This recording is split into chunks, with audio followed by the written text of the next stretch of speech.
আসসালামু আলাইকুম। কেমন আছেন সবাই? আশা করি ভালো আছেন। তো আপনাদের সাথে একটি জিনিস শেয়ার করতেছি। তো আমরা যে বাংলাদেশে সোয়াবিন পাম তেল খাই, সেই পাম তেলের গাছ দেখতে পাচ্ছেন এটা। অলরেডি পাম পাম ফল, এই যে পাম ফল, এই ফল দিয়ে হলো তেল উৎপাদন হয়। এই যে আপনাদের দেখাই, কিছুক্ষণ আগে এখানে ফল পাড়ছে, ওই নিচে আছে অনেক ফল কাটছে। এই দেখুন, এই যে টিপি দিচ্ছি, এই দেখুন তেল, এই তেল, এই ফল মেশিনের দ্বারায়, মেশিনের ভিতরে যেরকম সরিষা ভাঙায় ওরকম অনেক বড় ধরনের মেশিন আছে।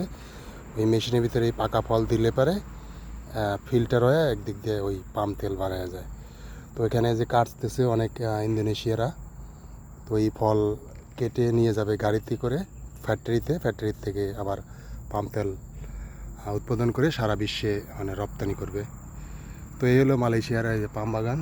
তো দেখুন, এখানে গাছ থেকে ফল আসলে অনেক পেকে গেছিলো, এই জন্য নিচে পড়ে গেছে সব।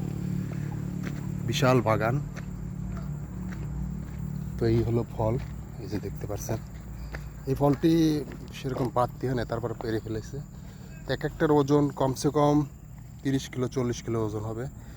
এই ফল কাঁধে করে নিয়ে গাড়িতে লোড করে ইন্দোনেশিয়ারা। এই ফল অনেক বড় ফল।